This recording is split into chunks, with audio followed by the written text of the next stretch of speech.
संभल में 181 primary school बंद करने के आदेश। समाजवादी पार्टी ने जताया कड़ा विरोध।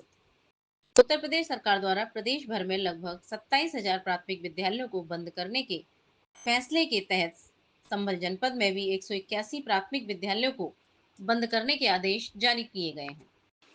इस निर्णय के खिलाफ समाजवादी पार्टी ने कड़ा विरोध जताया है। समाजवादी पार्टी ने सवाल उठाया कि जब ये विद्यालय बंद हो जाएंगे तो गरीब, मजदूर और किसान परिवारों के बच्चों की शिक्षा का क्या होगा? क्या वे प्राइवेट स्कूलों की महंगी फीस चुका पाएंगे? स्कूलों के बीच की दूरी 3 से 5 किलोमीटर या उससे भी अधिक हो जाएगी, जिससे छोटे बच्चों की सुरक्षा और नियमित उपस्थिति पर गंभीर असर पड़ेगा। पार्टी ने यह भी चिंता जताई है कि जब स्कूलों की संख्या घटेगी तो बीएड और डीएलएड जैसी शिक्षण डिग्री लेने वाले हजारों युवा बेरोजगार हो जाएंगे। समाजवादी पार्टी का आरोप है कि यह फैसला प्रदेश के नागरिकों को शिक्षा से वंचित रखने और शिक्षित उत्तर प्रदेश की दशा में बाधा उत्पन्न करने वाला है।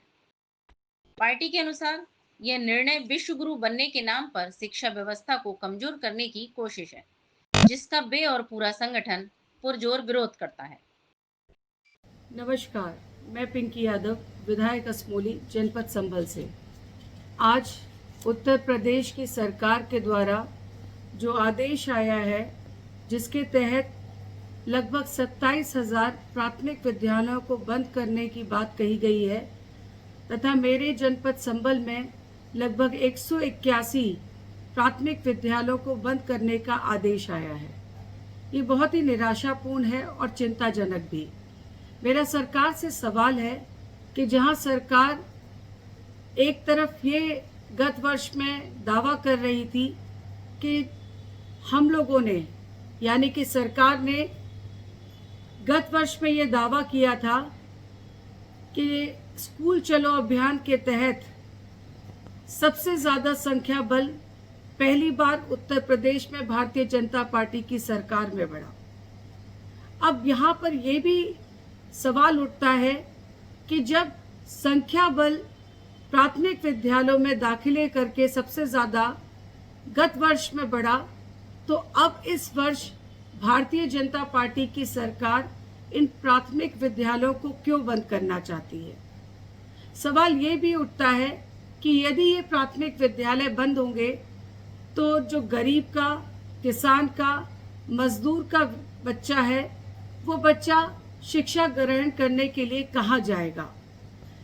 सवाल ये भी उठता है कि जो लोग असक्षम हैं, यानी कि उनके माता पिता सक्षम नहीं है प्राइवेट स्कूलों की मोटी मोटी रकम देने के लिए, वो और उनके बच्चे कहाँ जाएंगे। वो बच्चियाँ कहाँ जाएंगी जब एक गांव से दूसरा गांव लगभग 2 से 3 और 5 किलोमीटर की दूरी पे है, तो वो बच्चियां शिक्षा ग्रहण करने किस प्रकार से जाएंगी। सवाल ये भी उठता है कि यदि प्राथमिक विद्यालय बंद कर दिए जाएंगे तो डीएलएड के, बीटीसी के, बीएड के युवा कहाँ जाएंगे, क्योंकि सरकार ने 2018 के बाद नौकरियां निकालने की बात तो करती है, पर उनको नौकरियां नहीं मिल रही और आज भी युवा बेरोजगार घूम रहा है। मुझे लगता है कि कहीं ना कहीं भारतीय जनता पार्टी अपने प्रदेश के नौनिहालों को शिक्षा से वंचित रखना चाहती है और डरी हुई है, क्योंकि यदि ये नौनिहाल शिक्षित हो जाएंगे तो कल को सवाल करेंगे, अपने अधिकारों को मांगेंगे, और कहीं ना कहीं भारतीय जनता पार्टी इस डर में है कि युवा अगर नौकरी पा जाएगा, ये नौनिहाल शिक्षित हो जाएंगे, तो कल को ये हम ही से सवाल करेंगे और उनके पास इसका कोई उत्तर नहीं है।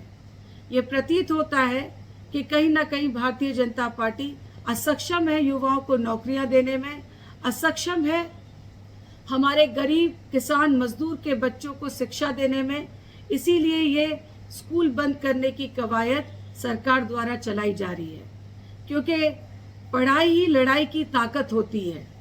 और यहाँ भारतीय जनता पार्टी इन बच्चों को, इन नौनिहालों को वंचित रखकर ये साबित करती है। मेरा केवल सरकार से इतना ही मांग है कि इन स्कूलों को बंद ना करके आप जागरूकता अभियान चलाएं, ताकि शिक्षा के प्रति और जागरूक हों। वो सुविधाएं प्राथमिक विद्यालयों में दी जाए कि अभिभावक और बच्चे आकर्षित होकर शिक्षा ग्रहण करने के लिए उन स्कूलों तक पहुँचे और उनकी संख्या बल बढ़े, उन युवाओं को नौकरी मिले, क्योंकि शिक्षा अधिकार है हमारा। जय हिंद, जय समाजवाद।